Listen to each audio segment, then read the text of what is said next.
मणिपुर मुद्दे पर अगर कोई एक प्रणाली ईमानदारी और मानवता के साथ काम कर रही है तो वह निश्चित तौर पर मोदी सरकार नहीं बल्कि देश की सुप्रीम कोर्ट है। जी हां, मणिपुर मुद्दे पर सुप्रीम कोर्ट पहले ही मोदी सरकार को बुरी तरीके से फटकार चुका है। वह कह चुका है कि केंद्र में बैठी मोदी सरकार और राज्य की उनकी भाजपा सरकार मणिपुर मुद्दे पर पूरी तरीके से फेल साबित हुई है। संसद में विपक्ष द्वारा लाए गए अविश्वास प्रस्ताव पर देश के गृह मंत्री समेत देश के प्रधानमंत्री मोदी जी ने 2-2 घंटों का भाषण दिया, लेकिन उनके मुंह से मणिपुर कम और कांग्रेस ज्यादा निकला। मणिपुर में हालात ऐसे हैं कि वहां मौजूद कुकी समुदाय मणिपुर पुलिस से ज्यादा इंडियन आर्मी पर भरोसा कर रहा है। उनके पैरों में गिरकर अपनी सुरक्षा की भीख मांग रहा है। उन्हें भाजपा सरकार की मणिपुर पुलिस पर कतई भरोसा नहीं है। अब ऐसा क्यों है शायद आपको पता हो, क्योंकि आदिवासी समुदाय में ज्यादा क्रिश्चियन आबादी है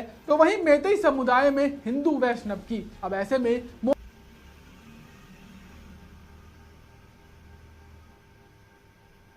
अस्सलामु अलैकुम रहमतुल्लाहि व बरकातुहू। अज़ीज़ान मिल्लत इस्लामिया, आप तमाम उम्मती को अबू फजल की तरफ से सलाम अर्ज़ है। घर में बड़ी पर्दानशीन इज़्ज़तदार माँ और बहनों को अबू फजल की तरफ से सलाम अर्ज़ है। बहरहाल अल्लाह से उम्मीद है आप लोग खैरियत से होंगे, अल्लाह की हिफाजत में होंगे।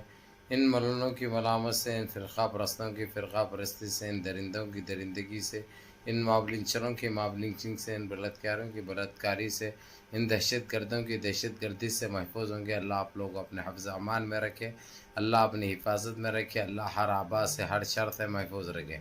बहरहाल मेरे अज़ीज़ दोस्तों, मेरे भाइयों, मेरी माँ और बहनों, देश के हालात से भी आप लोग वाकिफ़ है और देश के बाहर के हालात से भी आप लोग को वाकिफ़ है। एक सेकंड बस।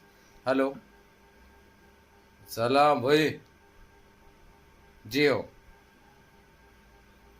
ओके ओके, हय्याक अल्लाह। बहरहाल आप लोग अच्छी तरह वाकिफ़ है। अगरचे कुछ बताना या दिखाना या बोलना तो चांद को आईना दिखाने के बराबर है।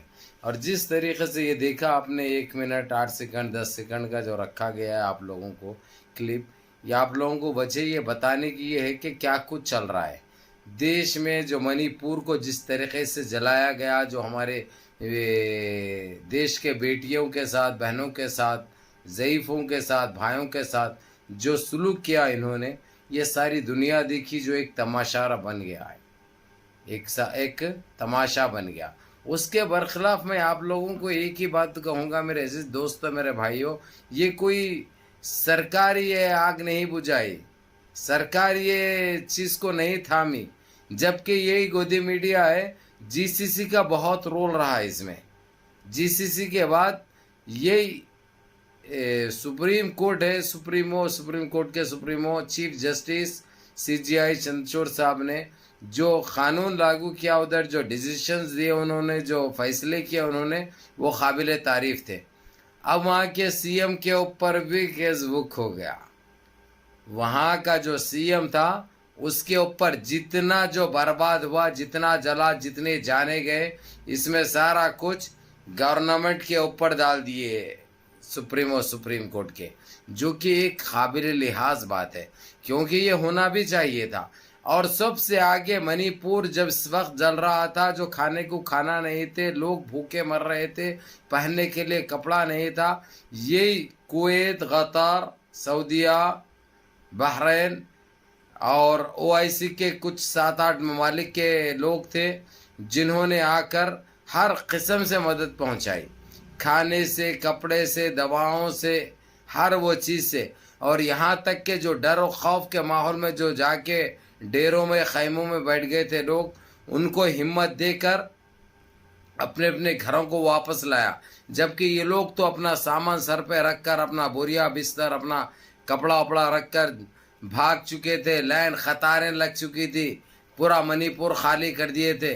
लेकिन वहाँ की गवर्नमेंट कुछ बोलने से भी परहेज कर रही थी, क्योंकि उनको चाहिए था वो, इसलिए तो वो लोग कराए थे कि किसी तरीके से मणिपुर को खाली किया जाए, चाहे क्रिश्चियन हो, चाहे मुस्लिम हो, चाहे दलित हो, उनके साथ ये देख समझ कर ये सुलूक करे थे वो लोग। और जो बोलते हैं, करते कुछ नहीं है, कोई चीज़ पे खड़े नहीं उतरे नो आज तक। اور ان کے پاس کوئی سچائی نام کی چیز نہیں ہے. یہ تو آپ بھی جانتے ہیں, میں بھی جانتا ہوں, ساری دنیا جانتی ہے, ساری دنیا جانتی ہے. بہرحال میرے عزیز دوستوں, میرے بھائیوں, میری ماں اور بہنوں, یہ سب اللہ کی مار ہے جو اب ان کے ساتھ ہونے جا رہا ہے, جو ان کے ساتھ ہو رہا ہے. ہونے کیا جا رہا ہے, ہو رہا ہے ان کو. ابھی جس طریقے سے منی پور کا جو سی ایم ہے اس کے اوپر ایسے ایسے سیکشناں لگے ہیں, اب اس کو کب اپنی گرفت میں لے کے بھیجتے ہیں یاترا کو وہ پتہ نہیں, لیکن یہ ثابت ہو چکا ہے. اور دوسری چیز, انہیں بچنے اور بھاگنے کا تو کوئی وہی نہیں ہے, نہ کوئی لمٹ ہے, نہ کوئی گنجائش باقی رہی, کیونکہ اس نے جو کام کیا, اب یہ جب آئے گا ان کی حراست میں, جب ان کی گرفت میں, تو طوطا بولے ویسا بولے گا کہ کس کے اشارے پہ یہ کام کیا تھا, کس کے کہنے سے یہ کام کیا تھا, کس کی وجہ سے یہ کام کیا تھا. یہ سارے چیزیں سامنے آنے والے ہیں, اور بہت جلد دودھ کا دودھ اور پانی کا پانی ہوگا. بہرکیف میرے عزیز دوستو, میرے بھائیوں, آپ لوگوں کو یہی کہوں گا, ان اللہ مع الصابرین, ہمیشہ صبر کا پھل میٹھا ملتا ہے جیسا مل رہا ہے انشاءاللہ تعالی. اور آپ لوگ غور کر سکتے ہیں کہ کافی ٹائم سے ہر چیز میں ہماری جیت ہو رہی ہے, انصاف کی جیت ہو رہی ہے, حق کی جیت ہو رہی ہے. ذرا ایک سیکنڈ معذرت خواہ ہوں میں بھائی. السلام علیکم. اوکے بھیا, اوکے. جس طریقے سے جو انہوں نے جو سوچ کر جو غریبوں کے ساتھ, مساکین کے ساتھ جو اپنی طاقت آزمائی کی تھی, آج ان کے لیے گلے کی ہڈی بن چکی ہے. اب ان کو نہ کوئی بچائے گا, نہ بچا سکتا ہے, نہ ان کے بیچ میں کوئی آنے کے لیے تیار ہے. کیونکہ کیوں آئے گا بتائیے آپ لوگ. انہوں نے کیا کیا منی پور کے لیے, منی پور کی عوام کے لیے, آپ لوگ بخوبی جانتے ہیں. آپ لوگوں کو سچائی کا بھی علم ہے, حقیقت کا بھی علم ہے, ہر وہ چیز کا پتہ ہے. تو ہم یہی دعا کریں گے کہ اللہ ان کو نست نابود کرے, اللہ ان کو زمین بوس کرے, اللہ ان کو کفر کردار تک پہنچے, اللہ اس کو اس انجام تک پہنچائے. یہ ایک حقیقت ہے, یہ ایک سچائی ہے. بہرکیف میرے عزیز دوستو, میرے بھائیوں, اب جو وزیر اعلیٰ ہے منی پور کا, اس کے اوپر تو کیساں بک ہو چکے ہیں, اور ایسے سی سی کیمروں میں ایسے لوگ پائے گئے ہیں جو ان لوگوں کو چھاپے بھی مارا جا رہا ہے. اور یہ فیصلہ کیا گیا ہے کہ ان کو گرفتار کرنے کے احکامات جاری ہو چکے ہیں, جو کہ کچھ لوگ گرفتار ہوئے ہیں, کچھ ہونا باقی ہے, اور بھاگ کے کہیں نہیں جا سکتے وہ لوگ. تصویریں ان کے آ چکے ہیں, ویڈیوز میں انہوں آ چکے ہیں, اس لیے بچنا ناممکن ہے. بہرکیف اللہ کی لاٹھی میں آواز نہیں ہوتی. منظم رہیے, متحد رہیے, اپنی صفوں میں اتحاد برقرار رکھیے, نمازوں کی پابندی کریے, ماں باپ کی خدمت کریے, بڑوں کے احکام پہ عمل کریے, اور اپنے اس بھائی کو بھی دعاؤں میں یاد رکھیے. السلام علیکم.